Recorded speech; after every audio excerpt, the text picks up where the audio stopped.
सौम्या, तुम मेरे mummy papa से तो मिल ली, अब अपने घर वालों से हमारे रिश्ते के बारे में बात कब करोगी? निशांत ने सौम्या के चेहरे पर अपनी नजरें गड़ाते हुए पूछा था। निशांत, तुम चिंता मत करो, मैं आज ही अपने मम्मी पापा से हमारे रिश्ते के बारे में बात करूंगी। और मैं लड़की हूँ ना, इसलिए डर भी लग रहा है, कहीं घर वाले तैयार नहीं हुए तो। तुम एक बार बात करके देखो तो सही, अगर बात नहीं बनी तो मैं अपने घर वालों को भेजूंगा तुम्हारे घर पर हमारी शादी की बात करने। निशांत ने हिम्मत बढ़ाते हुए कहा। फिर दोनों कॉफी कैफे से बाहर निकले और अपने अपने घर की ओर चल पड़े। सौम्या पूरे रास्ते एक ही बात सोच रही थी कि जब वो अपने मम्मी पापा से निशांत के बारे में बताएगी तो वो लोग क्या सोचेंगे। घर पर तो जैसे बम ही फट जाएगा। वह घर पहुंची तो उसके मम्मी पापा दोनों पास बिल्कुल सामने ही सोफे पर बैठे मिले। सौम्या मन ही मन सोचने लगी कि इससे अच्छा मौका मुझे फिर कभी शायद नहीं मिलने वाला। हिम्मत करके अब मन में जो है वो बता देना चाहिए। माँ पापा, मुझे आप दोनों से एक ज़रूरी बात करनी है, सौम्या डरते डरते अपने पापा से बोली थी। हाँ हाँ बेटा, बोलो ना, क्या बात करनी है तुम्हें? उसके पापा ने मुस्कुराते हुए कहा। पापा, मैं और निशांत एक दूसरे को बहुत पसंद करते हैं और 4 साल से हम दोस्त हैं। अब हम दोनों शादी करना चाहते हैं। तनिक संकोच के बाद डरते डरते वह अपने पापा से बोली थी। ठीक है बेटा, जब तुम दोनों एक दूसरे को पसंद करते हो, जीवन भर साथ रहना चाहते हो, तो हमें कोई दिक्कत नहीं है इस रिश्ते से। मैं और तुम्हारी माँ कल ही निशांत के घर जाते हैं तुम्हारा रिश्ता लेकर, सौम्या के पापा मुस्कुराते हुए बोले थे।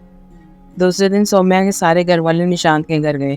निशांत के मम्मी पापा ने भी इन लोगों के स्वागत में कोई कमी नहीं छोड़ी। शादी के संदर्भ में दोनों पक्षों में खुलकर बात हुई और फिर निशांत और सौम्या की शादी तय हो गई। एक शुभ मुहूर्त में दोनों का विवाह धूमधाम से हो गया। 5-6 महीने तो सब ठीक ठाक चलता रहा। फिर एक दिन सौम्या अपनी सासू माँ से बोली, मम्मी जी रसोई में मसाले खत्म हो गए हैं, बाजार से मंगवा दीजिए। तब सासू माँ बोली, बहू मैं तो हाथ से पीस कर ही इस्तेमाल करती रही हूँ, साबुत मसाले रसोई के डिब्बे में रखे हैं, उसे सिलबट्टे पर पीस कर इस्तेमाल करो। ना बाजार से मेरे लिए आए थे पिसे हुए मसाले, ना तुम्हारे लिए आएंगे। सासू माँ की 2 टूक बातें सुनकर बेचारी सौम्या अपने कमरे में जाकर बहुत रोई।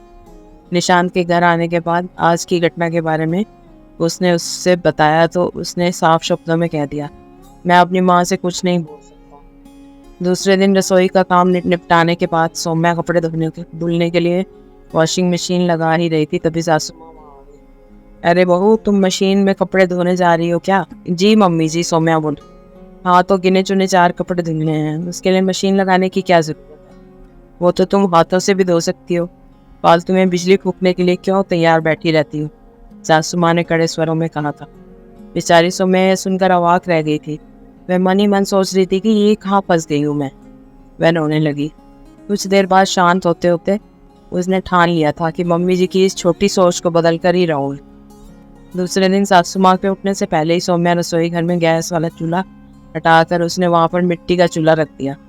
उसने किसी से लकड़ी मंगवा ली और उसी से खाना बनाने लगी। जब सासू माँ सोकर उठी तो पूरे घर में धुआं देखकर उनको बहुत गुस्सा आया और रसोई में जाकर सौम्या पर चिल्लाने लगी। अरे बहू, ये तुमने क्या कर रखा है? पूरे घर को काला करोगी क्या? सौम्या की सासू माँ गुस्से में बोली थी। अभी तो वो सिर्फ चूल्हे के लिए ही चिल्ला रही थी। इतने में उनकी निगाह कोने में रखे जाने वाले फ्रिज पर गई।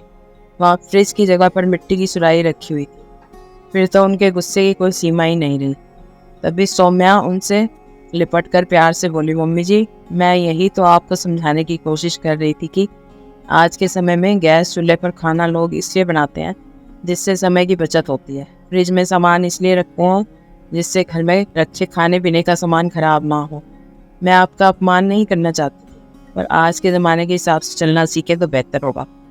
यह सब सुनकर उसकी सासू माँ की आंखों में आंसू आ गए। वे प्यार से उसके सिर पर हाथ रखकर बोली, सही बोल रही है तू, मैं ही नहीं समझ पाई इन बातों को। आज से तुझे जैसे अपना घर चलाना है चला, मैं कभी कुछ नहीं बोलूँगी।